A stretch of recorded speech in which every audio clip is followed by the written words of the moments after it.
සාදු සාදු සාදු නමස්කාර වේවා බුදුරුවනට සැමදා බුදු හිමි සරණ යමි නමස්කාර වේවා දම්රුවනට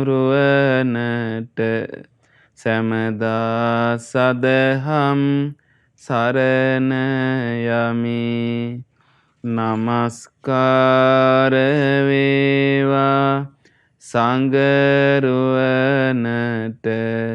සැමදා මහා සංඝ සරණ යමි නමස්කාර වේවා තුනුරුවනට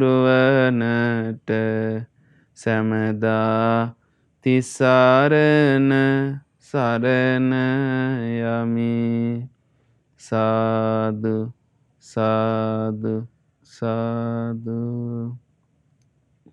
පින්වත්නි, අපි හැම දෙනාටම මේ උතුම් බුදුරජාණන් වහන්සේගේ ධර්මයේ දායාද කළ අපගේ ආදී ගුරු දේවෝත්තම පරම පූජනීය අනුබුදු මිහිඳු මහරහතන් වහන්සේට අපගේ নমස්කාරය වේවා. සාදු සාදු සාදු. අපගේ අනුබුදු මිහිඳු මහරහතන් වහන්සේ අපගේ උතුම් ජාතියට දායාද කළ ධර්මයේ පරම්පරාවෙන් ආරක්ෂා වෙලා මේ දක්වා පැමිණිලා මේ යුගයේ ඊටාම සරල භාෂාවෙන් පිරිසිදුව නිර්මලව අපට ඒ ධර්මයේ කියලා දෙමින් දහමේ හැසිරෙන්නට අනුකම්පාවෙන් උපකාර කරන්නා වූ අපගේ පරම පූජනීය ගුරු දේවෝත්තම කල්යාණ මිත්‍ර ලොකු ස්වාමීන් වහන්සේටත් අපගේ নমස්කාරය වේවා. සාදු සාදු සාදු. සදහවත් පින්වත්නි, අද දවසේ ධම්ම පූජා සදහම් දේශනාව සඳහා විකාශන දායකත්වයේ දරන්නේ ලෙබනන්හි සේවයේ නියුතු ඉන්ද්‍රාණී කුමාරසිංහ මහත්මිය. එතුමියගේ අද දිනට යෙදෙන ජන්මදිනය නිමිති කරගෙන එතුමියට නිදුක් නිරෝගී සුවපත් භාවයේ දීර්ඝායුෂ සම්පන්නිය වගේම උතුම් චතුරාර්ය සත්‍ය ධර්මය අවබෝධ කිරීම පිණිස මේ පින් උපකාර වේවා කියන උතුම් අදහසින් තමයි මේ ධර්ම දානමේ පින්කම සිදු කරන්නේ. ඉතින් පින්වත්නි, මේ වගේ උදාර ධර්මයක් අපේ කන් වලට අහන්න ලැබීම අපි ලබාගත් මනුස්ස ජීවිතයේ එක්තරා වාසනාවක්. මොකද බුදුරජාණන් වහන්සේ දේශනා කළා. ඒ බුදුරජාණන් වහන්සේ දේශනා කරන ධර්මයේ යම් කෙනෙකුට අහන්න ලැබෙනවා නම් ඒ අහන්න ලැබෙන කෙනා දුර්ලභ දෙයක් කියන අහන්නේ. ඒතර අපිට මේ ධර්මය අහන්න ලැබුණොත් තමයි ඒ ධර්මය අවබෝධ කරගන්න අවස්ථාව උදා වෙන්නේ. ඒ බුදුරජාණන් වහන්සේ වදාළේ කොහොමද මේ බුද්ධ ශාසනය තුල මේ බුද්ධ ශාසනය බබළුවන්නේ, මේ බුද්ධ ශාසනයේ දෙවියන් මිනිසුන් මඟඵල ලබන්නේ, මේ ජීවිතේ පින් කරගන්නේ, සුගති සම්පත් සලසගන්නේ, සතර අපායන් අත් මිදෙන්නේ මේ ධර්මයේ ලෝකයට විවෘත වුණොත් කියලා. ඒ බුදුරජාණන් වහන්සේ වදාලා තථාගත පවේදිතෝ භික්කවේ ධම්ම විනයේ විවටෝ විරෝචති නෝ පටිච්චන්නෝ. මහණෙනි, මේ තථාගතයන් වහන්සේ විසින් දෙව් මිනිස් ලෝකයාට අනුකම්පාවෙන් දේශනා කරන මේ උතුම් ධර්ම විනය බබලන්නේ, මේ ධර්ම විනයේ විවෘත වෙන්නේ, මේ බබලන්නේ විවෘත වුණොත් විතරයි කියනවා. කියන්නේ බබලනවා කියන්නේ පින්වත්නි, දෙවියන් මිනිසුන්ගේ ධර්ම අවබෝධය ලබනවා. අය මේ බුදු සසුන බබලන කියන්නේ වෙන එකක් නෙවෙයි. දෙවියන් මිනිසුන් මඟඵල ලබනවා, පින් කරගන්නවා, සතර අපායන් අත් මිදෙනවා, බොහෝ යහපත කරගන්නවා. ආන් එතකොට බබලනවා කියන්නේ. ඒතර මේ බබලීම සිදුවන්නේ මේ ශ්‍රාවකයෝ හතරක් ඉන්නවා මේ බුද්ධ ශාසනය පිහිට ගන්න භික්ෂු භික්ෂුණී උපාසක උපාසිකා. එතකොට දෙවියන් බඹුන් අයිති ඒ සිවණ පිරිසට උපාසක උපාසිකාවන්ට. එතකොට ඒ වගේ එතකොට අපි ගත්තොත් භික්ෂු භික්ෂුණීන් ඒ විශේෂයෙන් බුදුරජාණන් වහන්සේගේ ශාසනයේ ඒ ගොඩාක් අරහත්ත්වයට දක්වා මාර්ගඵල ලැබමින් ගොඩාක් දියුණුව කරා යනවා. මේ සියලු දේ ලෝකේ ශ්‍රාවකත්වයේ ලැබමින් ධර්මයේ දියුණු කරද්දී බුදුසසුන බබලනවා. ආන්ගේ බබලන්නේ දෙවියන් මිනිසුන්ට මේ ධර්මය අවබෝධ කරන්න ඒ සියලු අවස්ථා උදා වෙන්නේ මේ ධර්මයේ විවෘත වුණොත් කියලා දේශනා කළා. ඒතර බලන්න එහෙනම් මේ බුදුරජාණන් වහන්සේගේ ධර්මයේ පින්වත්නි වැහිලා තිබ්බොත් බබලන්නේ නැහැ. කිසි කෙනෙකුට පිහිටක් ගන්න බෑ. ඒතර බලන්න මේ බුදුරජාණන් වහන්සේගේ ධර්මයේ බුද්ධ වචනයට අනුව අනාගතයේ මේ මාගේ ශාසනයේ ලංකාද්වීපයේ පවතිනවා කියන උතුම් අදිෂ්ඨානයට අනුව ඒ බුද්ධ වචනේ මොනතරම් කරදර බාධාවත් ආරක්ෂා වුණා පින්වත්නි. ඉතින් මේ බුද්ධ වචනයට අනුව අදිෂ්ඨානයට අනුව ආරක්ෂා වුණ ධර්මයේ අපේ උතුම් සත්පුරුෂයන් වහන්සේලා සංගරුවන විශේෂයෙන් ඒ ධර්මය ආරක්ෂා කළා. අපි දන්නවා මේ ධර්මය අනාගතේ මතක හිටින්න නැති හින්දා මිනිසුන්ට ඒ ධර්මයේ ග්‍රන්ථාරෝඪ කළා. ඊතා ගෞරවයෙන්. ඒ ධර්මයේ ආරක්ෂාවයි තමයි අපේ පරපුර පැමිණියේ. කාලානුරූපව ඒ ධර්මයේ හැසිරෙන ශ්‍රාවකයන්ට නොයෙක් අඩන්තේට්ටම් වුණා. ඒ දඹදිවින් ආපු ඒ ද්‍රවිඩ ආක්‍රමණ නිසා විශාල වශයෙන් මේ බෞද්ධයන්ගේ ජීවිත විනාශ වුණා. ඒ තෙරුවන් සරණේ පිහිටලා ආපු પરම්පරාව කැඩුණා. හැබැයි මේ ධර්මය ආරක්ෂා කළා. ඒ ආරක්ෂා කරපු එකේ මහිමය බලන්න පින්වත්නි. අද ඒ ධර්මයේ පින්වත්නි අපිට තේරෙන භාෂාවෙන් ඒ කල්යාණ මිත්‍රයන්න් වහන්සේ කියලා දෙනවා. ඒ නිසා ධර්මයේ විවෘත වුණා. විශේෂයෙන් මේ මහමෙවුනාව විවෘත කරලා අපේ ලොකු ස්වාමීන් වහන්සේ ගෞතම බුදුරජාණන් වහන්සේගේ බුද්ධ වචනේ විවෘත කළා.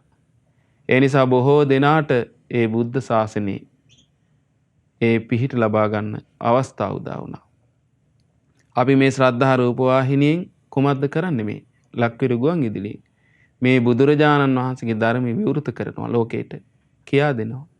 එතකොට තමයි පින්වත්නි මේ ධර්මයේ අහන්න ලැබෙනකොට ඒ මගඵල ලබන්න ධර්ම අවබෝධය කරා යන්න අවස්ථාව උදා වෙන්නේ. එතකොට තමයි බුදු සසුන සැබවින්ම බබලන්නේ. එහෙම නැතුව අපි බුද්ධ ශාසනය බබලනවා කියලා අපි මොනතරම් බාහිර දේවල් හැදුවත් බුද්ධ ශාසනය බබලන්නේ නැහැ. බුද්ධ ශාසනය බබලන්නේ පිළිවෙත් පුරන්නා වූ ඒ ශ්‍රාවකයෝ ඒ පිළිවෙත් පුරමින් ඒ බුද්ධ ශාසනය හැසිරුණොත් තමයි බුද්ධ ශාසනය බබලන්නේ. ඒ නිසා මේ බුදුරජාණන් වහන්සේගේ ධර්මයේ පිළිවෙත් පිරීම පිණිස අපිට උපකාර වෙනවා මේ ධර්මයේ කතා කිරීම, විවෘත වීම. ඉතින් බුදුරජාණන් වහන්සේ මේ ධර්මය අහන්න ලැබෙනකොට කවුද මේ ධර්මයේ පිහිටුවා ගන්න ඕනේ හිත තමන්මයි. ඒ කියන්නේ මේ ධර්මයේ පින්වත්නි එක එක්කෙනාට පෞද්ගලික දෙයක්. එතන නමුත් එක එක්කෙනා මේ ධර්මයේ පිහිටුවා ගන්නකොට බොහෝ දෙනාට යහපත සැලසෙනවා. නමුත් තනි තනියෙන් තමයි මේ ධර්මයේ හිත පිහිටුවා ගන්න තියෙන්නේ. ඒ නිසා බුදුරජාණන් වහන්සේ වදාළේ කොහොමද? උන්වහන්සේ වදාළේ නතං මාතා පිතා කෛරා අඤ්ඤේවා පිච ඥාතකා සම්මා පනිහිතං චිත්තං සෙය්‍යසෝනං තතෝ කරේ. බුදුරජාණන් වහන්සේ වදාළේ මේ ධර්මයේ හිත පිහිටවා ගන්න තමාමයි කියනවා. නැතම් මාතා පිතා කෛරා අම්මා තාත්තෙක්වත් ඥාතියෙක්වත් මේක කරලා දෙන්නේ නැහැ. කොහොමද? සම්මා පනිහිතං චිත්තං මේ ධර්මය අහද්දී මනාකොටේ ධර්මය තුල හිත පිහිටුවා ගැනීම තමා කරගන්න ඕනේ කිව්වා. ඒක අම්මට කරලා දෙන්නත් බෑ, තාත්තට කරලා දෙන්නත් බෑ, ඥාතියෙකුට කරලා දෙන්නත් බෑ, කිසි කෙනෙකුට කරලා දෙන්න බෑ. තමන් තමයි පිහිටුවා ගන්න ඕනේ. ඒ මනාකොට ධර්මයේ හිත පිහිටුවා ගත්තොත් ආන් එයා සෙය්‍යසෝනං තතෝ කරේ ශ්‍රේෂ්ඨ කෙනෙක් බවට පත් කරනවා කිව්වා. ඒ ධර්මයේ ඒක ධර්මයෙන් කරනවා. දැන් දවසක් අර බ්‍රාහ්මණෙක් ඇවිල්ලා බුදුරජාණන් වහන්සේගෙන් අහනවා ස්වාමීනි මාව සැකයෙන් එතර කරන්න කිව්වා. බුදුරජාණන් වහන්සේට කියනවා. ඊට පස්සේ බුදුරජාණන් වහන්සේ අදාලා බ්‍රාහ්මණේ ඔබව සැකයෙන් එතර කරන්න මට බෑ කිව්වා. ඔබ මේ ධර්මයේ හිත පිහිටුවා ගන්න. මේ ධර්මයේ පුරුදු කරන්න. ධර්මයෙන් ඔබ සැකයෙන් එතර කරලා සංසාරෙම ඔබ එතර කරයි කිව්වා. සැකයෙන් එතර කරන කියන කොහමද? සංසාරයෙන් එතර වෙනවා යා. මේ ධර්ම විනය කෙරේ සැක නැතුව ධර්මයට පැමිණි කෙනා ධර්ම විනයෙන් කරගන්න ඕන උපරිම දේ කරගන්නවා. ඒ නිසා සැකයෙන් ඔබ නිදහස් කරනවා කො මේ ධර්මයේ. ඒ නිසා අපි මේ ධර්ම විනයේ හිත පිහිටුවා ගත්තොත් ඒ ධර්ම විනයේ කියා දෙන ගුණධර්ම අපේ ජීවිතේ පිහිටුවා ගත්තොත් ඒ ධර්ම විනයෙන් පින්වත්නි අපේ ජීවිතේ සුවපත් කරනවාමයි. බුදුරජාණන් වහන්සේ බලන්න කොච්චර ලස්සනට අපිට පෙන්වලා දෙනවද? ඉතින් අද අපි අහන්නේ එවැනි අපේ ජීවිතේ පිහිටුවාගෙන තියෙන්න ඕන ಗುಣධර්ම කීපයක් ගැන. බුදුරජාණන් වහන්සේ දාල උතුම් දේශනාවක් ඔස්සේ අපි අහන්නේ මේ දේශනාව ඇතුළත් වෙලා තියෙන පින්වත්නි සංයුත්ත නිකායේ 5 වෙනි පොත් වහන්සේගේ පළවෙනි කොටසට. ඉන්ද්‍රිය සංයුත්තේට. මේ සූත්‍රයේ නම පටිපන්න සූත්‍රය. ඉතින් පින්වත්නි බුදුරජාණන් වහන්සේ මේ සූත්‍රයේදී අපිට දේශනා කරනවා මේ ඉන්ද්‍රිය ධර්ම 5ක් ගැන. අපේ ජීවිතේ පිහිටුවා ගන්න ඕනේ. මේකෙන් හොඳට තේරෙනවා පින්වත්නි මේ බුද්ධ ශාසනය කියලා කියන්නේ මේ බාහිරින් අපි සම්බන්ධ වෙන එකක් නෙවෙයි. මේ බුද්ධ ශාසනයට අපි ඇතුළත් වෙන්නේ පින්වත්නි සිතින්. බලන්න මේක එච්චර ලස්සනට මේක පැහැදිලි කරලා පෙන්නනවා. දැන් ඉන්ද්‍රිය කියලා කියනකොට අපි කියනවා දැන් ඇස කන නාසය දිවකය මනසත් ඉන්ද්‍රිය. නමුත් බුදුරජාණන් වහන්සේ මේක ඉන්ද්‍රිය ධර්ම කියලා පෙන්වන්නේ ඒව නෙවෙයි. බුද්ධ ශාසනය තුළ නිවන් අවබෝධය පිණිස අපේ ජීවිත අභ්‍යන්තරේ පිහිටුවා ගන්න ඕනේ ඉන්ද්‍රිය 5ක් ගැන. ඒ තමයි බුදුරජාණන් වහන්සේ වදාලා පින්වත්නි මේ විදිහට මේ ඉන්ද්‍රියන් දැන් අපි ගත්තොත් ඇස කන නාසය දිවකය මනස අපිට ලැබුණට ඒ ඉන්ද්‍රියන් පින්වත්නි වයසට යනවා. ලෙඩ වෙනවා, මැරිලා යනවා. නමුත් දැන් මේ බුද්ධ ශාසනය තුළ මේ ඇති කරගන්න ඉන්ද්‍රියන් අපේ ජීවිතේ පිහිටුවා ගත්තොත් අමරණීය ජීවිතයක් කරා අපිව රැගෙන යනවා. ඒ තමයි මොනවද? ඒ ඉන්ද්‍රියම් 5 තමයි ශ්‍රද්ධා, විරිය, සති, සමාධි, ප්‍රඥා. ඔන්න ඉන්ද්‍රිය ධර්ම 5. ඉතින් බුදුරජාණන් වහන්සේ වදාලා මේ ඉන්ද්‍රිය ධර්ම 5 යම් කෙනෙක්ගේ ජීවිතය තුළ සම්පූර්ණයෙන්ම වර්ධනය වුණොත්, කියන්නේ ඉන්ද්‍රිය ධර්ම සම්පූර්ණ වුණොත් 5ම ආන් ඒ කෙනාට කියනවා රහතන් වහන්සේ කියලා. ඔන්න බලන්න. ශ්‍රද්ධා, විරිය, සති, සමාධි, ප්‍රඥා කියන ඉන්ද්‍රිය ධර්ම 5 සම්පූර්ණත්වයටපත් වුණොත් ඒ බුදුරජාණන් වදාන ආකාරයට ආන් ඒ කෙනා තමයි රහතන් වහන්සේ. ඊළඟට ඊට වඩා ටිකක් අඩුයි නම් ඉන්ද්‍රිය ධර්ම සම්පූර්ණත්වයටපත් වෙලා තියෙනවා රහතන් වහන්සේ ඊට වඩා අඩුයි නම් ටිකක් ඒ කෙනා අරහත් මාර්ගයේ ගමන් කරන කෙනා. ඊටත් වඩා කෙනෙක් තුළ අඩුයි නම් ඉන්ද්‍රිය ධර්ම 5 වැඩිලා තියෙනවා. එයා අනාගාමි කෙනෙක් කියනවා. ඊටත් වඩා අඩුයි නම් අනාගාමි මාර්ගයේ ගමන් කරන කෙනා. ඊටත් වඩා අඩුයි නම් සකදාගාමි කෙනෙක් එයා. ඊටත් වඩා අඩුයි නම් සකදාගාමි මාර්ගයේ ගමන් කරන කෙනෙක්. ඊටත් වඩා අඩුයි නම් කෙනෙක් තුළ ඉන්ද්‍රිය ධර්ම එයා සෝවාන් ඵලයටපත් වෙන කෙනෙක්. ඊටත් වඩා අඩුයි නම් කෙනෙක් එයා සෝවාන් මාර්ගයේ ගමන් කරන කෙනෙක්. ඊටත් වඩා අඩුයි නම් කෙනෙක් ඒ කියන්නේ සෝවාන් මාර්ගයේ ගමන් කරන කෙනෙක් තරමටවත් ඒ කියන්නේ පොඩ්ඩක්වත් පිළිහිටලා නැත්තම් එයාට බුදුරජාණන් වහන්සේ වදාලා එයා පුතජන පක්ෂේ ඉන්න කෙනෙක්. ඒ තමයි පුතජන පක්කෝ ටිතෝ උනාසේ වදාලේ පුතජන පක්ෂේ ඉන්න කෙනෙක්. ඒ කියන්නේ එයාගේ පොඩ්ඩක්වත් නෑ ඉන්ද්‍රිය ධර්ම. චුට්ටක්වත් ඉන්ද්‍රිය ධර්ම පිළිහිටලා නැත්තම් ජීවිතය තුල එයා පුතජන පක්ෂේ කෙනෙක්. ඔන්න බලන්න. පුතජන කෙනා ගැන බුදුරජාණන් වහන්සේ වදාලේ කොහොමද? එයා අරියාණං අදස්සාවි. ඒ ආර්යයන් වහන්සේලා අඳුනන්නේ නැහැ. ඒ කියන්නේ බුදු කෙනෙක් අඳුනා ගන්න බෑ යාට. අන්න බලන්න. ඊළඟට අරිය ධම්මස් අකෝවිදෝ. ඒ ආර්ය ධර්මයේ බුදුරජාණන් වහන්සේ වදාරන මේ ශ්‍රේෂ්ඨ ධර්මයේ එයා දක්ෂ නැහැ ඒක තේරුම් ගන්න. අරිය ධම්මේ අවිනීතෝ. එයා ඒ ධර්මයේ තුල හික්මෙන්නේ නැහැ. එයා බුදුරජාණන් වහන්සේ අඳුනා ගන්න බැරි නිසා යට ඒ ධර්මයේ තේරුම් ගන්න බෑ. ඒ නිසා යට ඒ ධර්මයේ හික්මෙන්න විදියක් නැහැ. ඒ පුතජන කෙනා මේ ධර්මයේ තුල පිහිටක් ගන්න බැරි කෙනෙක් බවට පත් වෙනවා. එහෙනම් එතනින් ඉහළට ඉන්නේ සියලු දෙනා. ඒ කියන්නේ පොඩ්ඩක් හරි මේ ඉන්ද්‍රිය ධර්ම පිහිටලා තියෙනවා නම් එයා ආර්ය ශ්‍රාවකෙක්. එහෙනම් මේ බුද්ධ ශාසනය කියලා කියන්නේ මේ ඉන්ද්‍රිය ධර්ම දියුණු වීමෙන් ලබා ගන්න දෙයක් තමයි තියෙන්නේ. තමයි අමා මහ නිවන. ඒතර ඉන්ද්‍රිය ධර්ම සම්පූර්ණත්වයටපත් වුණොත් තමයි අරහත්ත්වයටපත් වෙන්නේ. ඉතින් බුදුරජාණන් වහන්සේ මේ ඉන්ද්‍රිය ධර්ම ගැන විස්තර කරනවා පින්වත්නි. ඒ තමයි පළවෙනි ඉන්ද්‍රිය. සද්ධා ඉන්ද්‍රිය. බුදුරජාණන් වහන්සේ වදාලා සද්ධාව කියන ඉන්ද්‍රිය ගැන. උන්වහන්සේ වදාලා මෙන්න මෙහෙම කතමංච භික්කවේ සද්ධින්ද්‍රියෝ පින්වත් මහණෙනි මේ සද්ධා ඉන්ද්‍රිය කියලා කියන්නේ මොකක්ද? ඉද භික්කවේ අරිය ශාවකෝ සද්දෝ හෝති. මේ බුද්ධ ශාසනයට පැමිණි දැන් අර පුතත්ජන කෙනා නෙවෙයි. පුතත්ජන කෙනාට නෑනේ පොඩ්ඩක්වත් ඉන්ද්‍රිය ධර්ම. මේ බුද්ධ ශාසනයේ ධර්මය අහලා නුවණින් විමසන ශ්‍රාවකයා තුළ මොකක්ද ඇති වෙන්නේ? සද්දෝ හෝති. ශ්‍රද්ධාව හට ගන්නවා කොහොමද? සද්ධාති තථාගතස්ස බෝධි. ඒ කියන්නේ තථාගත බුදුරජාණන් වහන්සේගේ අවබෝධය පිළිගන්න විශ්වාස කරනවා. අන්න බලන්න. එතකොට එහෙනම් එයා ඒ අවබෝධය අහනකොට බුදුරජාණන් වහන්සේව අඳුනා ගන්නවා. අන්න බලන්නකො. එතකොට ආර්ය ශ්‍රාවකයාගේ ස්වභාවයනේ. පුතත්ජනට බෑ ඒක කරගන්න.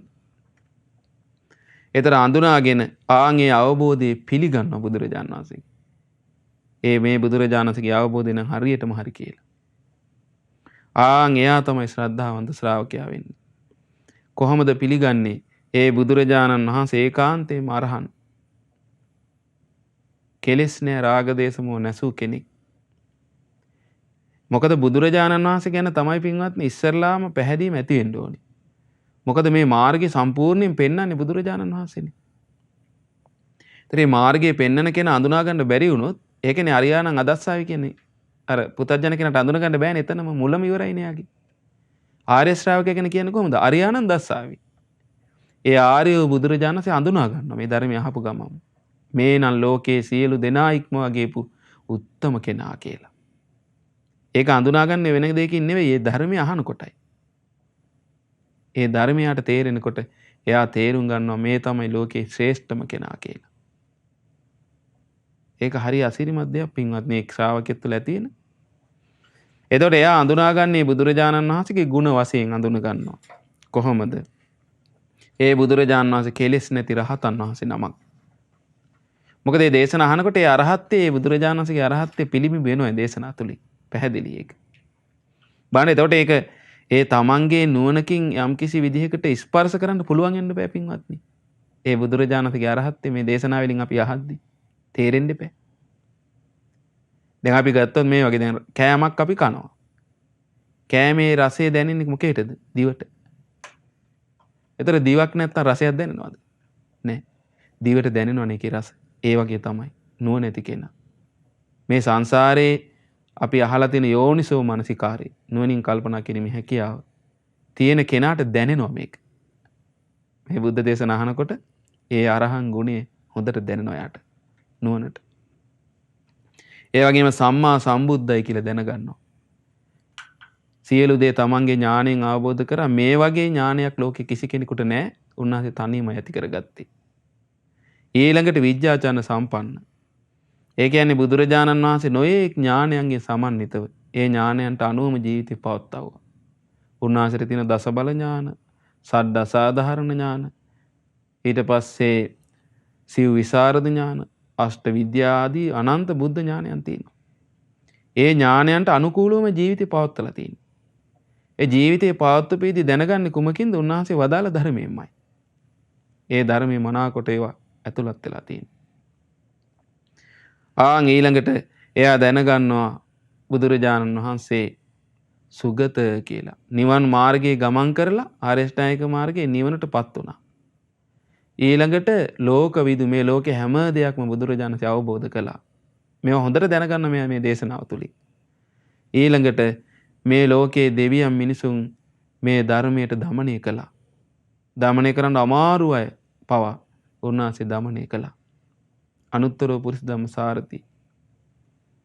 ඒ කියන්නේ ආයුධයක් නැතුව නරක වචන නැතුව ධර්මයේ තුලින් ප්‍රඥාවෙන් කරුණාවෙන් ආදීන් දමනය කළා. ඊළඟට සත්තා දේව මනුස්සානම් දෙවියන්ට මිනිසුන්ට මේ ජීවිතේ සම්පූර්ණ දියුණු කරගෙන නිවන් අවබෝධ කිරීම පිණිස මාර්ගය කියා දෙන ගුරුවරයා. බුද්ධ ඒ උන්වහන්සේ අවබෝධ කරගත්ත ධර්මයේ ඊටාම මනාකොට දෙවියන්ට මිනිසුන්ට තේරෙන විදිහට මේ තරම් ගැඹුරු දහමක් ලස්සනට කියලා දෙනවා. උපමා වලින් කියා දෙනවා. අතිශයින්ම දේශනා කෞසල්‍යකින් බුදුරජාණන් වහන්සේ සමන්විතයි පින්වත්නි. බුද්ධ. ඒ වගේ මෙවැනි උදාර ගුණ දරා ගන්න තරම් භාග්‍යවත් එකම කෙනා තමයි බුදුරජාණන් වහන්සේ. මේ විදිහට ගුණ මේ බුද්ධ දේශන අහනකොට මේ උන්වහන්සේ තුළ තියෙන ගුණ මනාකොට අඳුනා ගන්න ලැබෙනවා. එහෙම බුදුරජාණන් වහන්සේගේ ශ්‍රද්ධාවට පත් වෙච්ච ශ්‍රාවකයා ඒ ශ්‍රද්ධා ඉන්ද්‍රියයගේ පින්වත්නි ජීවිතේ පිහිටනවා. ඒක අවබෝධයෙන් වුණොත් තමයි පින්වත්නි. නැත්තම් සමහර අයට මේ අමූලික එකක් ඇති වෙනවනේ. ඒක නුවණින් තියෙන එකක් නෙවෙයි. ඒක ඕන වෙලාවක වෙනස් වෙනවා. නමුත් මේ වගේ නුවණින් දැනගෙන කරුණු දැනගෙන පහදින ශ්‍රද්ධාව ඇති වෙන ශ්‍රද්ධාව තමයි ආකාරවති ශ්‍රද්ධාව. ඒක තමයි ඉන්ද්‍රියක් වෙන්නේ. දැන් ඉන්ද්‍රිය කියන්නේ අපේ ඇඟට දැන් අපි ගත්තොත් දැන් අපි කිව්ව ඇස කන නාසය දිවකය මනස කියන්නේ. ඒවා අපේ ඇඟට සම්බන්ධයිනේ. ඒ වගේ මේක තමන්ගේ ජීවිතේ සම්බන්ධ වෙන්නේ එතකොටයි. නැත්තම් බාහිර එකක්. දැන් බලන්න සමහර අයට දැන් ඒක ඔබට හොඳට තේරෙන්නේ නැති ඉන්ද්‍රියක් නොවි තමන්ගේ ජීවිතේ පිහිටලා නැති ශ්‍රද්ධාවක් තියෙන කෙනාගේ ඒක වෙනස් කරන්න පුළුවන් නේ. ඒකට ඔබට උදාහරණයක් මම කියන්නම්කෝ. දැන් බලන්න ඔය පහුගිය කාලේ මේ බුදුරජාණන් වහන්සේ මේ බුද්ධ දේශනාවල හොඳට තියෙන මේ බුදවරු කවදාවත් මේ අපේ රටේ පහළ වෙන්නේ නැහැ. ඉන්දියාවේමයි පහළ වෙන්නේ. ඒ ජම්බුද්වීපය කියන්නේ මේකන්නේ බුදවරු පහළ වෙන භූමිය. ඒක හැම බුදු කෙනෙක්ම පහළ වෙනවා. පසේ බුදවරු පහළ වෙන්නේ. එතකොට ඔන්න කෙනෙක් කියනවා මේ ඒ ධර්මයේ නාමයෙන් කෙනෙක් කියන නෑ බුදුරජාණන් වහන්සේ ඔහෙ නෙමෙයි මේ ලංකාවේ පහළ වෙන්නේ කියන්නේ. අන්න බණ්ඩාර ධර්මයෙන් බුදු කෙනෙක්ගේ ජීවිතය අඳුනා ගන්න බැරි කෙනා. බුදු කෙනෙක් කියන්නේ මේ වගේ කෙනෙක් බුදවරු පහළ වෙන්නේ නැහැ මේ වගේ චූටි රටක විශාල රටක ඉන්දියාවේ ගොඩාක් දෙනාට යහපත සැලසීම පිණිස ඉන්දියාවේ පහළ වෙන්නේ කියලා අර බුද්ධ දේශන අනුසාරයෙන් එයා ශ්‍රද්ධාව ඇති කරගෙන නැත්තම් අන්න එයාගේ එයා හැමයිට පැහැදිලි ඉන්නවා කියමුකෝ බුදුරජාණන් වහන්සේ මට පිහිටයි කියලා. අර වගේ එකක් කියපු ගමන් එයා අහු වෙනවා. ඇත්ත තමයි කියලා හිතනවා. අන්න බලන්න. ඇයි එයාට පිහිටපු එකක් නැහැ. එයාගේ තියෙන්නේ හෙලවෙන එකක්. අමූලික එකක්, කරුණු රහිත එකක්, කරුණු නැහැ. කරුණ සහිත ඉන්ද්‍රිය තියෙන සද්දා ඉන්ද්‍රිය වශයෙන් ඒ පිහිටපු කෙනා එයා හොඳට කරුණු සිහි කරනවා. නෑ වෙන්න බෑ මම මේ බුද්ධ දේශනාවල හොඳට විස්තර කරනවා බුදුරජාණන් වහන්සේ. මනාකොට විස්තර කරනවා මේ බොරුවක් කියන්නේ කියලා බැහැර කරනවා. අන්න බලන්න. ඒ කවුද එහෙනම් ඒ ඔක්කොටම අහුවෙන්නේ? පුතත්ජන අය. පොඩ්ඩක්වත් ඉන්ද්‍රිය ධර්ම පිහිටලා නැහැ. එහෙනම් කෙනෙක් මේ විදිහට බුදුරජාණන් වහන්සේගේ දේශනාව ඔස්සේ බුදුරජාණන් වහන්සේ අඳුනාගත්තොත් ශ්‍රද්ධාව ඇති කරගත්තොත් එයාගේ ජීවිතය ශ්‍රද්ධා ඉන්ද්‍රිය පිහිටාගත්ත කෙනෙක්. ඒ ඉන්ද්‍රිය ටික දියුණු කරන්න ඕන ඉස්සරහට. ඒක මෘදු වශයෙන් තමයි පිහිටන්නේ සෝවාන් මාර්ගයේ ගමන් කරන කෙනා තුළ. ඊට වඩා වැඩියෙන් තියෙන සෝවාන් ඵලයටපත් වෙච්ච කෙනා තුළ. අපි දන්නවා ශ්‍රද්ධාව දකින්න පුළුවන් කෙනා තමයි පළවෙනියෙන්ම සෝවාන් ශ්‍රාවකයා. එයා තුළ තමයි ශ්‍රද්ධාව පිහිටන්නේ. ඊට කලින් සද්ධානුසාරී ධම්මානුසාරී ශ්‍රාවකයෝ එතන ඉන්නවනේ. විශේෂ මූලික අවස්ථාව සද්ධානුසාරී. ඒ කියන්නේ පිළිගන්නවා. හැබැයි එයා පිළිගන්නේ කරුණු සහිතව තමයි. නමුත් එයාගේ ශ්‍රද්ධාව පිහිටන්න පටන් ගන්නෙ සෝවාන් ඵලයටපත් වුණා. නමුත් අරයාගෙත් තියෙනවා මුදු වශයෙන්. සෝවාන් මාර්ගයේ ගමන් කරන කෙනා තුළ.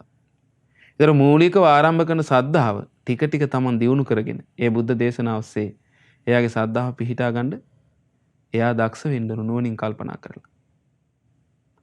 ඒතර නිරන්තරයෙන් පින්වත්නි ආන්ගේ බුදුරජාණන් වහන්සේ වදාළේ මේ සද්ධා ඉන්ද්‍රිය තමන්ගේ ජීවිතේ දියුණු කරගන්න කිව්වා. මේ ඉන්ද්‍රිය පින්වත්නි අපි නිවන් දකින්න ජාති දක්වාම අපගේ ජීවිතේ අපිත් එක්කම එන එක. ඇස කන නාසය දිවකය මනස කියන ඉන්ද්‍රිය 6 අපි මේ ජීවිතේ මැරෙනකොට ඒවා විනාශ වෙලා යනවා. මේ ඉන්ද්‍රිය නෑ එහෙම. ඒ සද්ධා ඉන්ද්‍රියයන් ඒ විදිහට බුදුරජාණන් වහන්සේගේ අවබෝධය අදහගෙන ඒ අවබෝධයෙන් අනුම ජීවිතේ පවත්වනකොට ඒ ශ්‍රද්ධාවම දියුණු වෙනවා. ඒ සද්ධා ඉන්ද්‍රියයගේ ජීවිතේ පිහිටනවා. ඊළඟට දෙවෙනි එක තමයි බුදුරජාණන් වහන්සේ වදාලා දෙවෙනි ඉන්ද්‍රිය තමයි පින්වත්නි වීරිය ඉන්ද්‍රිය. වීරිය ඉන්ද්‍රිය කියලා කියන්නේ පින්වත්නි මේ වීරිය අවශ්‍ය වෙන්නේ මේ ධම්ම මාර්ගයේ ඉදිරියට යනකොට ඒ ඉලක්කය. දැන් අපි මේ බුදුරජාණන් වහන්සේගේ ශ්‍රද්ධාව ඇති කරගෙන මේ ඒ ධර්මය අපි පිළි අරගෙන අපිට ඉලක්කයක් තියෙනනේ බුදුරජාණන් වහන්සේ දේශනා කරන. කොහොමද? ඒ අමා මහ නිවන. ආන්ගේ ඉලක්කයට ගෙනියන්නේ වීරිය කියන ඉන්ද්‍රියෙන් පින්වත්නි. ඔය අපේ නාගසේන මහරහතන විස්තර කරනවා වීරියේ ස්වභාවය. ඒ තමයි තම ඉලක්කේ සපුරා ගැනීමේ ස්වභාවය කුමක්ද? වීරිය කියනවා. ඒ ඉලක්කේ කරා යනකම්ම දිගටම වීරිය Tamanට උදව් කරනවා. බලන්න. මේකේ වීරිය පවත්වන විදිය බුදුරජාණන් විස්තර කරනවා. මේ වීරිය ගැන නොයෙක් තැන්වල විස්තර කරනවා. උන්වහන්සේ විස්තර කරනවා කොහොමද? නූපන් අකුසල් තියෙනවා. ඒවා උපදින්න දෙන්නේ. නූපන් අකුසල් නූපද වීම පිණිස වීරිය කරනවා යා. චන්දං ජනේති වායමති විරියං ආරභති චිත්තං පග්ගණ්හාති පදහති. එයා කැමැත්ත ඇති කරගන්න නූපන් අකුසල් නූපද වීමට. චන්දං ජනේති කියන්නේ කැමැත්ත ඇති කරගන්නවා. වායමති වෑයම් කරනවා යා. විරියං ආරභති වීරිය ආරම්භ කරනවා. චිත්තං පග්ගණ්හාති පදහති සිත දැඩි කරගන්නවා. මම මේ නූපන් අකුසල් නූපද වීම පිණිස එයා කටයුතු කරනවා. ඒ විදිහට. ඒ විදිහට තමයි වීරිය විස්තර වෙන්නේ. ඊළඟට උපන් අකුසල් තියෙනවා. ඒ උපන් අකුසල් ප්‍රහාණය කිරීම පිණිසත් ඒ විදිහට මොකද කරන්නේ? කැමැත්ත ඇති කරගෙන වෑයම් කරලා වීරිය ආරම්භ කරලා සිත දැඩි කරගෙන දුරු කරනවා පින්වත්නි. ඊළඟට නූපන් කුසල් තියෙනවා. ඒ කියන්නේ යට තව ඇති කරගන්න කුසල් තියෙනවා. ඒ නූපන් කුසල් උපදවා ගැනීම පිණිස එයා මොකද කරන්නේ? වීරිය කරනවා. අපි හිතමු ඔන්න කෙනෙක්ට තව සීලයේ අඩුපාඩු දෙන සීලයේ හොඳට සපුර ගන්න ඕනේ. පුරව ගන්න ඕනේ. සීලය සම්පූර්ණ කර ගැනීම පිණිස වීරිය කරන්න ඕනේ. ඊළඟට එයාට සීලයේ පිළිහිట్లా සමාධිය නැහැ. සමාධිය ඇති කර ගැනීම පිණිස එයා මොකද කරන්න ඕනේ? වීරිය කරන්න ඕනේ මේ ධර්මයේ කියන ආකාරයට. ප්‍රඥාව ඇති කරගන්න වීරිය කරන්න ඕනේ. දැන් මට අර ඉලක්කේ කරා ගෙනියන්න කුමකින්ද? වීරිය තුලින්. බලන්න වීරිය ස්වභාවය. ඒතර නූපන් අකුසල් උපදවා ගැනීම පිණිස වීරිය කරනවා. ඒ කියන්නේ කැමැත්ත ඇති කරගෙන වෑයම් කරමින් වීරිය ආරම්භ කරලා සිත දැඩි කරගෙන ඒ විදිහට ඒව ඇති කර ගැනීම පිණිස කටයුතු කරනවා. ඊළඟට එයා තුල උපන් කුසල් තියෙනවා. ඒවා වැඩි දියුණු කර ගන්නවා එයා. අපි හිත මෙයාට ඔන්න සීලයක් තියෙනවා. ඒක තව දුරටත් එයා දියුණු කර ගන්නවා. සමාධිය තියෙන තව දියුණු කර ගන්න එයා. ඒ විදිහට තමා තුළ තියෙන ඇති වෙලා තියෙන කුසල් වැඩි දියුණු කර ගැනීම පිණිස වීරිය කරනවා. මේ හතර ආකාරයෙන්ම මේ වීරිය පින්වත්නි පවත්වන්න ඕනේ. ඒක තමයි ඉන්ද්‍රිය. වීරිය ඉන්ද්‍රිය ගැන තියෙන ඔය විස්තරයක් ඔය නාගසේන මහරහතන විස්තර කරලා අපේ මිලිඳු රජතුමා අහනවා ස්වාමීනි මේ වීරිය ඒ කියන්නේ අවශ්‍ය වෙලාවටද කරන්න ඕනේ කියලා අහනවා. එයා අපි හිතමු අකුසලයක් ආව යම් වෙලාවක ඒ වෙලාවටද කරන්න ඕනේ කියලා අහනවා. නෑ කියන. ඒ කියන්නේ වීරිය අපි ගත්තොත් අදාළ තැනට විතරක් නෙවෙයි කියනවා. වීරිය හැම වෙලෙම පවත්වන්න ඕන කියනවා. බලන්න. ඒ කියන්නේ එහෙනම් අපි දැන් අපේ ජීවිතේ හැම වෙලෙම මේ අකුසලයට හිත යන ස්වභාවය තියෙනවානේ. නිරන්තරයෙන් පවත්වන්න ඕනේ. එක වෙලාවකට විතර භාවිත කළ වැඩක් නෑ කියන එක. ඒ වෙලාවට එහෙම භාවිත කරන්න ගියාට ඒක සාර්ථක වෙන්නේ නෑ කියනවා. නිරන්තරයෙන්ම පවත්වාගෙන තියෙන වීරිය. ඒක කියන්න බාන්න කියන අර හතර ආකාරය ගත්ත බුදුරජාණන් වහන්සේ වදාළ ඉරියව් හතරෙම හිතගෙන ඉද්දී අකුසලයක් ඇති වෙනවා නම් ඒ හිතගෙන ඉද්දී මේක නැති කරන්න කියනවා. ගෙනියන්න එපා කියනවා ඊළඟ ඉරියව්වට. ඒ වගේ ඉරියව් හතරම. ඒතර හැම වෙලේම යා වීරිය කරමින් තමයි මේ අකුසලයට එන්න දෙන්නේ නැතුව මේ කියපු හතර ආකාරයට වීරිය පවත්වනවා. කියන උපමාවක් මෙහෙම කියනවා. ඒ වෙලාවට තමන් හිතාන හිටියොත් මං වීරිය කරනවා මේක එන වෙලාවට මෙහෙම ඒ වෙලාවට කියලා එහෙම බෑ කියනවා. දිගටම වීරිය පවත්වාගෙන යන්න ඕන කියනවා. ඒක එහෙම කරන්න ගියොත් මේ වගේ කියනවා. ඔන්න කෙනෙක් මේ බඩගිනි හැදුනාමද කියලා අහනවා කුඹුර කොටන්න ගිහිල්ලා. නෑ කියනවා. කලින්ම කොටලා තියා ගන්නවා කියනවා. කුඹුර කොටලා ලෑස්ති කරගෙන තියා ගන්නවා කියනවා. ඒ වගේ තමයි කියනවා මේක දිගටම මුලින් ඉඳලම පවත්වා ගන්න ඕනේ කියනවා. ඊළඟට පිපාසය හැදුනාමද ගිහිල්ලා ලිඳක් කපන්න කියලා අහනවා.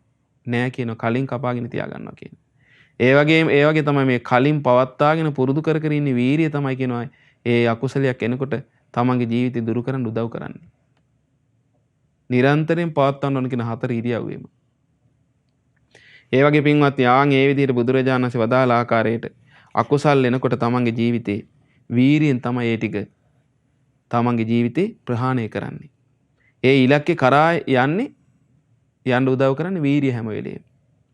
ඒතර ඔන්න බලන්න ඊළඟ ඉන්ද්‍රිය තමයි සද්ධා විරිය සති. ඔන්න බලන්න සතිය කියලා කියන්නේ පින්වත්නි අතිශයම වැදගත් ඉන්ද්‍රියක්. ඒ තමයි කුසල් අරමුණු කරන ස්වභාවය. එතන මේ සිහියෙන් තමයි පින්වත්නි මේ කුසල් අරමුණු කරන්නේ. ඒක විස්තර කරනවා පින්වත්නි. ඒ කියන්නේ මේවා අකුසල්. මේවා කුසල් කියලා වෙන් කරලා දෙන්නේ මොකකින්ද? සිහියෙන්. මේවා අහිතවත් දේ මේක හිතවත් දේ කියලා. ඒක වෙන් කරලා දෙන්නේ කොමකින්ද? සිහියෙන්. මේවා සේවනය කරන්න හොඳ නැහැ මේවා සේවනය කරන්න සුදුසුයි. තෝරලා දෙන්නේ කොමකින්ද? සිහියෙන්. හිතවත් දේ අහිතවත් දේ කුසල් අකුසල් සේවනය කළ යුතු නොකළ යුතු පෙන්වලා දෙන්නේ කොමකින්ද? අරමුණු කළ දෙන්නේ සිහියෙන්. සිහිය ඇතු කල්හි එයා තුළ මොනවද දියුණු වෙන්නේ? එයා ආන් අර සත්‍තිස් බෝධිපාක්ෂික ධර්මම තමයි කියන්නේ එයාගේ ජීවිතය දියුණු කරන්න ලැබෙන්නේ. සිහිය ඇති වූ කල්හි එයාගේ ජීවිතේ කුසලයේ තුලම පවතිනවා කියනවා. කුසලයේම අරමුණු වෙනවා කියනවා. එහෙනම් බලන්න දැන් වීරිය කිරීම පිණිස සිහිය ඕනේ එහෙනම්. බලන්න මේ ඉන්ද්‍රිය ධර්ම එකින් එක පින්වන්නේ ගැළපීලා යන්නේ. දැන් අපි සතිපට්ඨානේ අහලා තියෙන ඔබ විස්තර කරනවා කොහොමද? ආතාපි සම්පජානෝ සතිමා. ආතාපින් කෙලස් තාවන වීරිය. ඊළඟට මෙයා කෙලස් දුරු කරන්නේ කොහොමද? සතිපට්ඨානේ වඩන්නේ. ආතාපි සම්පජානෝ සතිමා. ආතාපින් කෙලස් තාවන වීරියෙන් යුක්තව සිහියෙන් යුක්තව නුවණින් එයා කටයුතු මේ තුන එකට යනවා. බලන්න.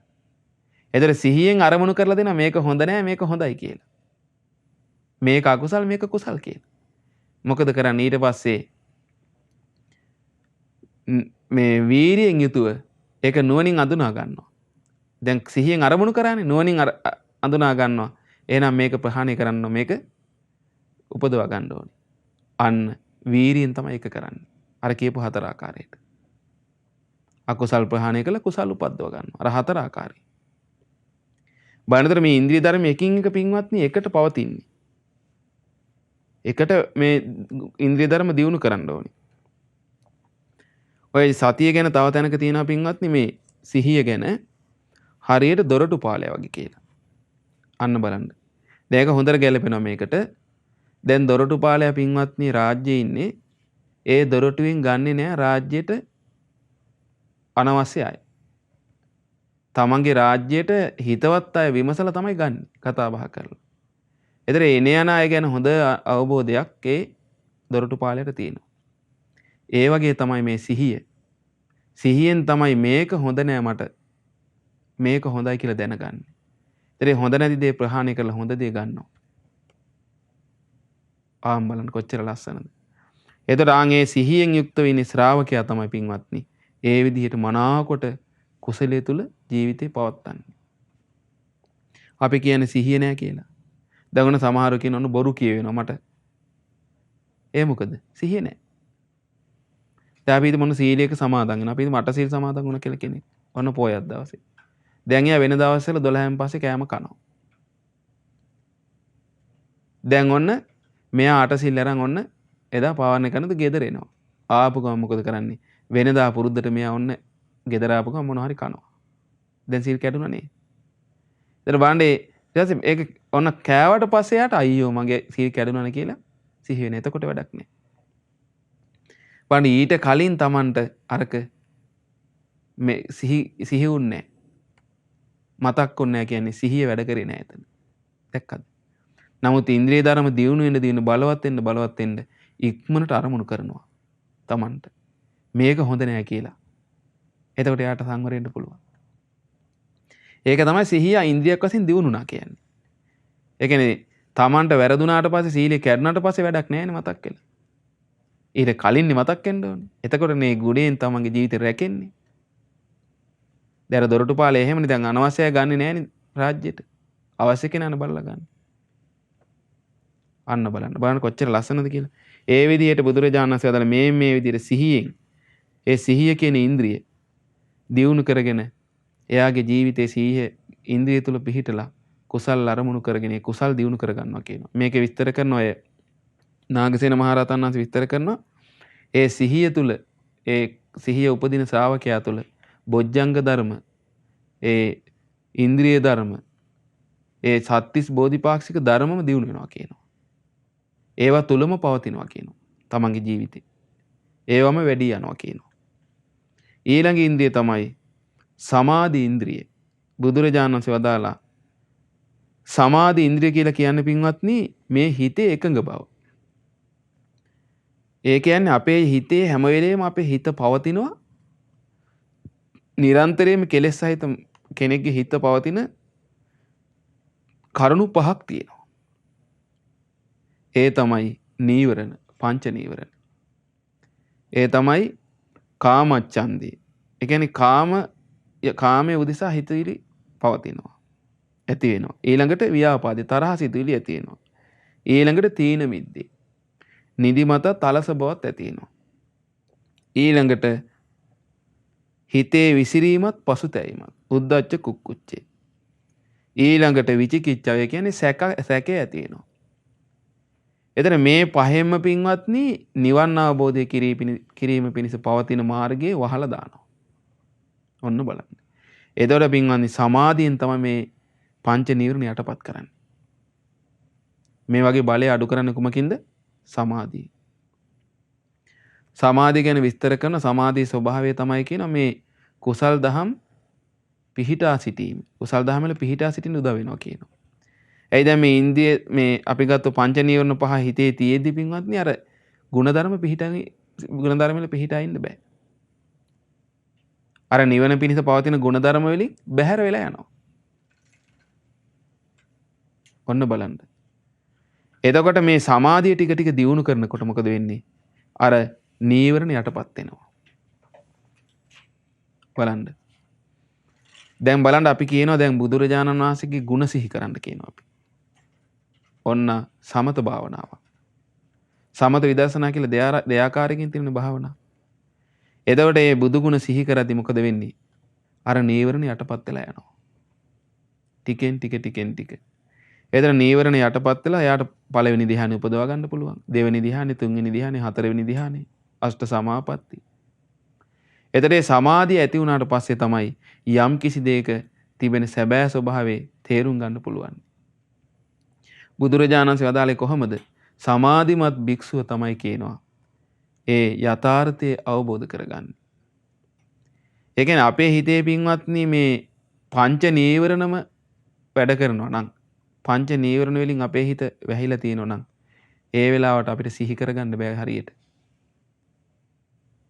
අපිට මේ යථාර්ථය තේරුම් ගන්න බෑ. ඔන්න අපි දැන් හිතමු අපි පටන් ගත්ත සිහි කරන්න කියලා. පටන් ගන්නකොට මොන්න වෙන මොකක් හරි ආයේ කාම අරමුණක් කියලා වහලා දානවා අරක. හැම වෙලේම මේ පංච නීවරණින් බාධා කරනවා කුසල් වඩන්න. එතන මේ සමාධියෙන් කරන්නේ ආන්ගේ පංච නීවරණ යටපත් කරලා දානවා. එතකොට හිතේ තැම්පත් බව ඇති වුණි ගමම්ම එයාට හොඳට මේ බුදුරජාණන්සේ වදාළ පංච උපාදානස්කන්ධය ඊළඟට ජීවිතයේ මේ ආයතන වල අනිත්‍ය මේවා හොඳට විමසන්න පුළුවන්. පටිච්ච සමුප්පාදේ. ඒවා විමසන්න ඒ සමාධි උපකාරයෙන් තමයි කියන එක පවතින්නේ. ඒ කුසල් දහම්. ඒතර ඒ විදිහට බුදුරජාණන් වහන්සේ වදාලා සමාධි විස්තර කළා පළවෙනි ධ්‍යානෙ, දෙවෙනි ධ්‍යානෙ, තුන්වෙනි ධ්‍යානෙ, හතරවෙනි ධ්‍යානෙ, ඊළඟට පස්සේ අෂ්ට සමාපatti මේ විදිහට. එතකොට පළවෙනි ධ්‍යානෙ තුලත් යථාභූත ඥානෙ ලබා ගන්න පුළුවන්. දෙවෙනි ධ්‍යානෙ, තුන්වෙනි ධ්‍යානෙ, හතරවෙනි ධ්‍යානෙ තුලත් පුළුවන්. සමහර මේ ශ්‍රාවකයෝ ඉන්න දෙපැත්තින්ම අෂ්ට සමාපatti දක්වාම දියුණු කරලා මේ නිවන අවබෝධ කරනවා. එතකොට සමහර ශ්‍රාවකයෝ හතරවෙනි ධ්‍යානෙට ගිහිල්ලා ඒ තුලින් යථාභූත ඥානෙ ඇති කර ගන්නවා. කෙලෙස් නැති කරනවා. මේ කොයි විදිහට සමාධිය අනිවාර්යයෙන්ම තමන්ගේ ජීවිතය ඇති කරගත යුතුමයි. සමාධිය තුළ තමයි පින්වත්නි විදර්ශනා කරන්න පුළුවන්. යථාභූත ඥානය ඇති කරගන්න පුළුවන්. ඒතර මේ නීවරණ යටපත් කොට සමාධිය ඇති කර ගැනීම තුළ ඒ ඉන්ද්‍රිය පැවැත්වීම තුළ ඉන්ද්‍රිය තමයි කියනවා මේ නිවන කරා අරගෙන යන්න උදව් කරන්නේ. ඊළඟට අවසාන ඉන්ද්‍රිය තමයි පින්වත්නි පඤ්ඤා ඉන්ද්‍රිය. ඒ ප්‍රඥාව නැමැති ඉන්ද්‍රිය පින්වත්නි බුදුරජාණන් විස්තර කරන්නේ කොහොමද?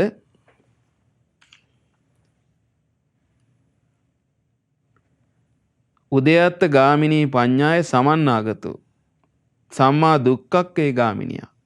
මේ අනිත්‍ය දුක්ඛ අනාත්ම කියන ත්‍රිලක්ෂණේ දැක දැක මනාකොට දුක් සය කර ගැනීම පිණිස පවතින දැක්මක් ඇද්ද? ආන් ඒක තමයි කියන ප්‍රඥාව. ඒ ප්‍රඥාව ගැන තියෙන පින්වත් මේ ඉන්ද්‍රියන් වල මේ ප්‍රධාන කටයුත්තක් කරන ප්‍රඥාව කියන ඉන්ද්‍රිය. ඒක හරියට මේ වගේ. ගෙදරක තියෙන කැණි මඩල. දැන් ඒ කාලේ බුද්ධ කාලේ තිබ්බේ පින්වත්නි කූටාගාර ශාලා කියලා කියන්නේ වට. අපි ගත්තොත් ඔබ අහලා ඇති ඔය විශාලා මහනුවර තිබ්බ කූටාගාර ශාලාව කියලා එකක්. ඒ කූටාගාර ශාලාව කියලා කියන්නේ පින්වත්නි මැදින් රවුම් රෝදයක් වගේ එකක් තියෙනවා. ඒකට තමයි මේ අර පරාල ගහලා මැද මුකුත් කණුවක් නැහැ.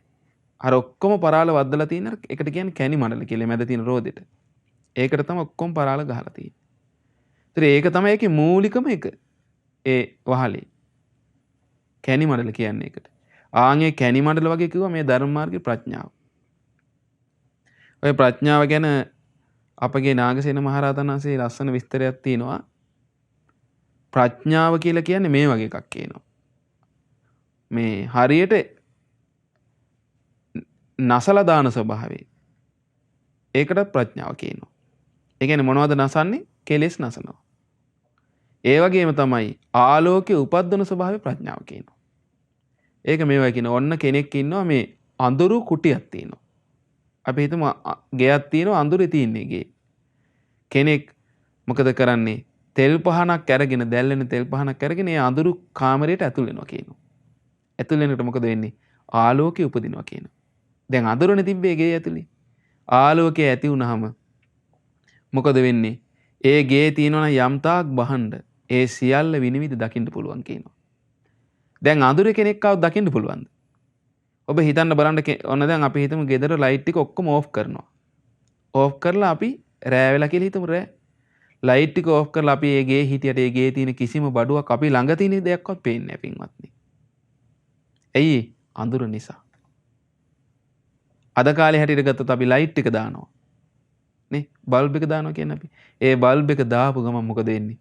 අර අපිට නොපෙනිච්ච සියලු දේවල් පේනවා. ඒ ගේ තියෙන යම් තාක් දේවල් තියෙනවා නම් බාණ්ඩ ඒ සියල්ල පේනවා කියනවා. ඒ වගේ තමයි කියන ප්‍රඥාව. මේ ධර්ම මාර්ගය. ප්‍රඥාව උපදින කල්හි ඒ යථාර්ථය හොඳට දකින්න පුළුවන් කියන ජීවිතේ. කොහොමද? අනිත්‍ය දුක්ඛ අනාත්ම. මේ ඇස කන නාසය දිවකය මනස අනිත්‍ය වෙලා යනවා පේනවා හොඳට යට ප්‍රඥාවෙන්. දැන් අර ඉන්ද්‍රිය ධර්මත් දැන් තියෙනවා. ඒවත් එක්ක තමයි මේ ඉන්ද්‍රිය ධර්ම මේ පහම පින්වත්නි නිවන් මාර්ගයට උපකාරී වෙනවා. හැබැයි අර ආලෝකය කියන්නේ හොඳට මනාකොට මේ ඔක්කොම පෙනින්නේ කුමකින්ද? ප්‍රඥාවෙන්. ප්‍රඥාව කියන ආලෝකයක් වගේ. ඒ ප්‍රඥාවෙන් තමයි කියන නසල දාන්නේ. ආයුධයක් වගේ ප්‍රඥාව විස්තර කරනවා. කෙලෙස් නසන ආයුධය කුමක්ද? ප්‍රඥාව. ඒතර බලන්න එහෙනම් බුදුරජාණන් වහන්සේ දේශනා කරපු මේ ඉන්ද්‍රිය ධර්ම දැන් අපිට දේශනා කළා බුදුරජාණන් මේ ප්‍රඥාව දියුණු කරගන්න විශේෂයෙන් උදව් වෙන දෙයක් තමයි කියනවා මේ ඔක විස්තර කරන ආලෝක සූත්‍රය. මේ ප්‍රඥාව ඉන්ද්‍රිය ඇති කරගන්න උදව් වෙන දේ නිරන්තරයෙන් ඒ තමයි උන්වහන්සේගෙන් ඇහවනේ ආලෝකයක්ෂය කතංසු ලබතේ පඤ්ඤා කියලා. මේ ප්‍රඥාව ඇති කරගන්නේ කොහොමද කියලා. ඊට පස්සේ බුදුරජාණන් වදාළේ කොහොමද? සද්ධාහනෝ අරහතං ධම්මං නිබ්බානපත්තිය සුස්සූසා ලබතේ පඤ්ඤා අප්පමත්ව විචක්කනෝ. අන්න බලන්න. මේ ධර්මයේ රහතුන්ගේ ධර්මයේ අදහගෙන අන්න බලන්න සද්ධාව තියෙනව නේද එතන? අදහගෙන මොකද කරන්නේ? එතන නිකන් නෙවෙයි පිංගන්. දැන් මේ බුදු කෙනෙක්ගේ මේ රහතන් වහන්සේලාගේ මුවින් තමයි මේ නිවන් මඟ ලෝකයට විවෘත වෙන්නේ. දැන් බුදුරජාණන් වහන්සේ තමයි මේ ලෝකෙට ඉස්සෙල්ලා මේ නිවන් මඟ කියා දෙන්නේ. ඊට පස්සේ ධර්මයේ තුලින් අරහත්ත්වයටපත් වෙච්ච රහතන් වහන්සේලා ඒ නිවන් මඟ මනාකොට කියලා දෙනවා. ඒකේ අඩුවක් පහඩුවක් නැහැ. ආන්ගේ රහතුන්ගේ මොකද කරන්නේ? ධර්මයේ අදාහ ගන්නවා මෙයා. ශ්‍රද්ධාව ඇති කර ගන්න. අදාහගෙන මොකද කරන්නේ? සුස්සූසා හොඳට ඒක අහලා ඒ ධර්මය අදාහගෙන ඒ ධර්මය අසමින් මොකද කරන්නේ? අප්‍රමත්තව විචක්කනවා. අප්‍රමාදීව නුවණින් විමසනවා. දැන් මම ඒතර මොකක්ද එතන තියෙන්නේ? සිහිය වීරිය ඒව පවතිනවා එයාගේ තුල. ඒක නිකන් කරන්න බෑනේ. අප්‍රමාදීව එයා නුවණින් විමසන්න නම් එයාට සිහිය තියෙන්න ඕනේ, වීරිය තියෙන්න ඕනේ. ඒ කුසල් පවත්තගෙන. එතකොට අන්න නුවණින් විමසනකොට මොකද වෙන්නේ? ප්‍රඥාව ඇති වෙනවා. අප්‍රමාදීව නුවණින් විමසද්දී ප්‍රඥාව ඇති වෙනවා. එතකොට මෙතන මේ ඉන්ද්‍රිය ධර්ම වල විශේෂ කාර්යයක් ප්‍රඥාවෙන් කරනවා. එතකොට මේ ප්‍රඥාව උපදින්නේ කුමකින්ද? මේ බුදු කෙනෙක්ගේ ධර්මයෙන්මයි. එතකොට මේ ඉන්ද්‍රිය ධර්ම සියල්ලම මේ බුදුරජාණන් වහන්සේගේ ධර්මය තුලින් තමයි දියුණු කරගන්න ලැබෙන්නේ. දැන් පින්වත්නි මේ ඉන්ද්‍රිය ධර්ම මෙහෙම හිතන්න ඔබ. දැන් ඔබට මම මුලින් මතකද කිව්වා අපිට තියෙනවා ඇස කන නාසය දිවකය මනස කියලා ඉන්ද්‍රියන් 6ක්. ඒ ඉන්ද්‍රියන් 6ට මොකද වෙන්නේ? ඔන්න අපි වයසට යනකොට දැන් චූටි කාලේ හරීම මුදු අතපය ඒ වගේනේ තියෙන ඉන්ද්‍රියන්. හැබැයි වයසට යනකොට මෝරා යනවා.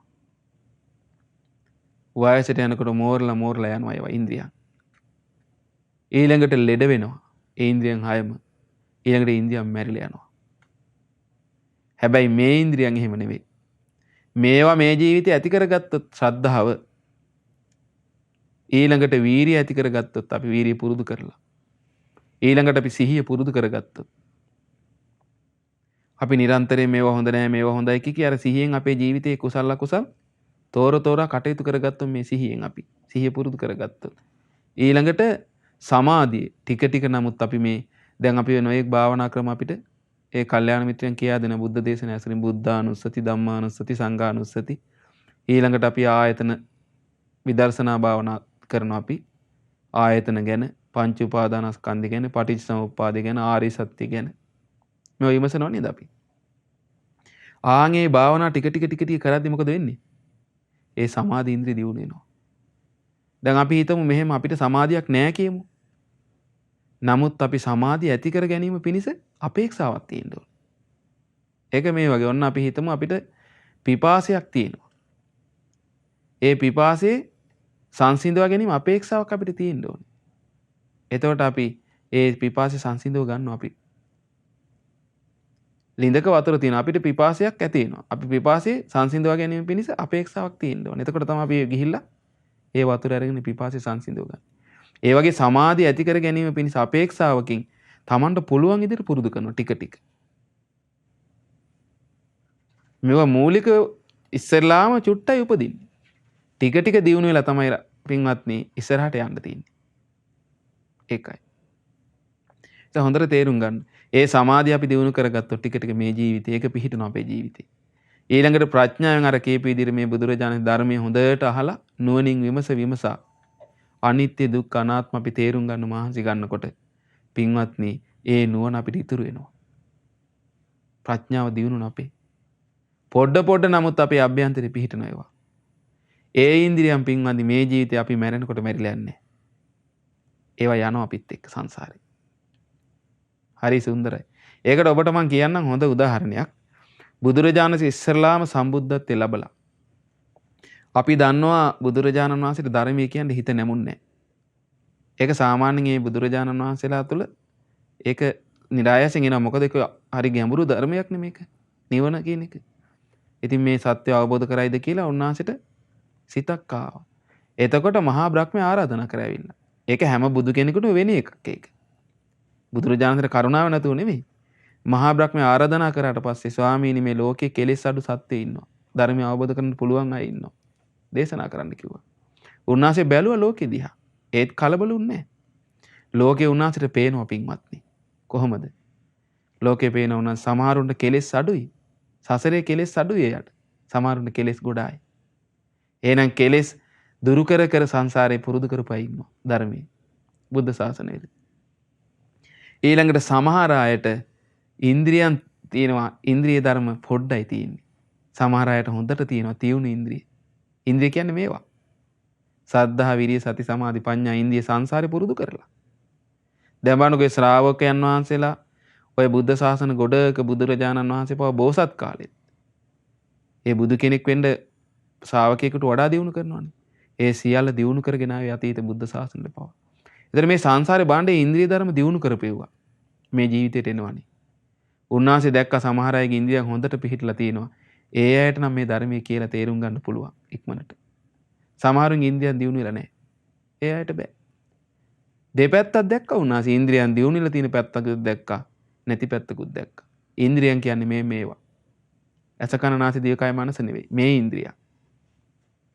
ඒ නිසා පින්වත්නි මේ ඉන්ද්‍රිය ධර්ම පහ දියුණු කරගත්තොත් බුදුරජාණන්සේ වදාලා එයා සම්පූර්ණයෙන් දියුණු කරගත්තොත් රහත් වෙනවා කියලා. ඊට අඩු අය තමයි අර මාර්ගඵලලාභීන් බවට පත් වෙන්නේ. මූලිකව ආරම්භ වෙන්නේ කොතනින්ද? ශ්‍රද්ධානුසාරි කෙනාගෙන්. ඒ නිසා ඊට මෙහා ඉන්ද්‍රිය ධර්ම පොඩ්ඩක්වත් නැත්තම් එයා පුතත්ජන බක්සෙක් කෙනෙක්. ඒ නිසා අපි ඇත්තටම බුදුරජාණන් වහන්සේ අපි අඳුනාගත්තා. ඒ බුදුරජාණන්සේ ධර්මයේ කොහොම හරි අපි අහනවා. කැමති. ඒ ධර්මයේ කොහොම කොමාරි හික්මෙනවා. ඒ නිසා අපි පුතත්ජන අය නෙවෙයි. අපි පොඩ්ඩක් හරි මේ ඉන්ද්‍රිය ධර්ම අපිට සුළු වශයෙන් තියෙනවා. ඒ නිසා තමයි අපි මෙවැනි ධර්මයක් කතා කරන්නේ. මෙවැනි ධර්මයක් අපි මේ ලෝකේ සියලු දෙනාට අහන්න සලස්වන්නේ. අපි මේ ධර්මය අවබෝධ කරගන්න මහන්සි ගන්න. ඒ නිසා පින්වත්නි, ඒ සුළු වශයෙන් අපේ තුල මේ ඇති වෙලා තියෙන ඉන්ද්‍රිය ධර්ම, සද්ධා, විරිය, සති, සමාධි, ප්‍රඥා කියන ඉන්ද්‍රිය ධර්ම ටික ටික අපි දියුණු කරගෙන මේ බුදුරජාණන්සේගේ ධර්මය අසමින් ඒ ඉන්ද්‍රිය ධර්ම ටික ටික දියුණු කරගෙන අපිටත් ඒ ඉන්ද්‍රිය ධර්ම දියුණු කිරීම තුලින් ලබන්නා වූ ඒ අමා මහ නිවන් අවබෝධ කරගන්න මේ ඇසුවා වූ දහම් කරුණු අප සියලු දෙනාට මේ කාන්තේම හේතු උපකාර වෙත්වා. සාදු සාදු සාදු. පුණ්‍ය අනුමෝදනාව. අද දවසේ මේ ධම්ම පූජා උතුම් සදහම් දේශනාවේ රැස් කරගත් පුණ්‍ය ධර්මයන් පළමුව දෙවිවරුන්ට අනුමෝදන් කරමු. සක්දෙවිඳානෝ සතරවරන් දෙවිවරුන් ඇතුළු සදෙව්ලොව වාසී දෙවියෝ මේ පින් අනුමෝදන් වේවා. බ්‍රහ්මකායික දෙවියෝද, සුමන සමන් දෙවියන් ඇතුළු පොළොව වාසී දෙවියෝද, ඒ වගේම ඒ ලෙබනන්හි සේවයේ නියුත ඉන්ද්‍රාණි කුමාරසිංහ මහත්මිය ඇතුළු පවුලේ සියලු දෙනාගේත් මේ දහම ශ්‍රවණය කරමින් ධර්මයේ හැසිරෙන සියලු දෙනාගේත් ඉෂ්ඨකාමී දෙවිවරු අනුමෝදන්ව දිව්‍ය ආශීර්වාදින් වැඩෙත්වා. සියලු දෙවියන්ගේ ධාර්මික උපකාර ආරස්සාව මේ උතුම් බුදු සසුනේ ඉන්ද්‍රිය ධර්ම දියුණු කරගන්න ඒ සෑම සියලු දෙනාටම දායකත්වයේ දරුවේ මහත්මයා ඇතුළු සෑම සියලු දෙනාටම සලසා දෙත්වා. මේ පින් අනුමෝදන් වන සියලු දෙවියන්ටත් උතුම් බුදු සසුනේ පිහිට ලබන්න මේ පින් උපකාර වෙත්වා. සාදු සාදු සාදු. ඒ වගේ මේ උතුම් පුණ්‍ය ධර්මයන් ඉන්ද්‍රාණි කුමාරසිංහ මහත්මිය නමින් මිය පරලෝකීය මෑණියන්ට, පියාණන්ට සහ වැඩිමහල් සහෝදරයාට මේ පින් අනුමෝදන් වෙත්වා. ඒ වගේ මේට වසර 23කට පෙර හදිසි අනතුරකින් මියගිය සිදත් ප්‍රියන්ත කුමාර පුතණුවන්ට මේ පින් අනුමෝදන් වෙත්වා. ඒ පුතණුවන්ට කිසිම දිනක අකල් මරණයකට ගොදුරු නොවීම පිණිස මේ පින් අනුමෝදන් කරන්න කියලා තියෙනවා. ඉතින් ඒ සියලු දෙනාටම මේ සියලු පින් අනුමෝදන් වෙත්වා. අනුමෝදන් ඒ සියලුම ඥාතීන්ගේ පරලොව ජීවිත සැපවත් වෙත්වා, සුවපත් වෙත්වා. ඒ සියලු ඥාතීන්ටත් උතුම් නිවනින් සැනසීම පිණිසත් මේ සියලු පින් උපකාර වෙත්වා. සාදු සාදු සාදු.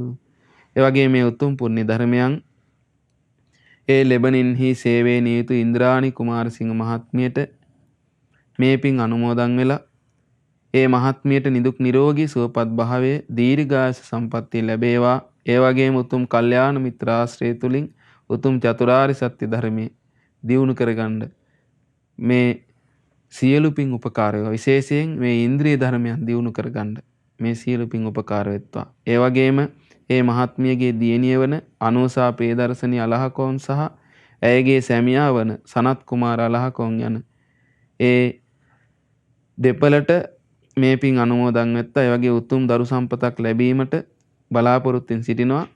ඉතින් මේ සියලු පින් බලෙන් ඒ අනෝසා ප්‍රේදර්ශනී දියණියටත් ඒ වගේ මේ සනත් කුමාර ඒ පුතා ඇතුළු ඒ යුවලට උතුම් දරු සම්පත් ලබා ගැනීමට මේ සියලු පින් උපකාර වෙත්වා.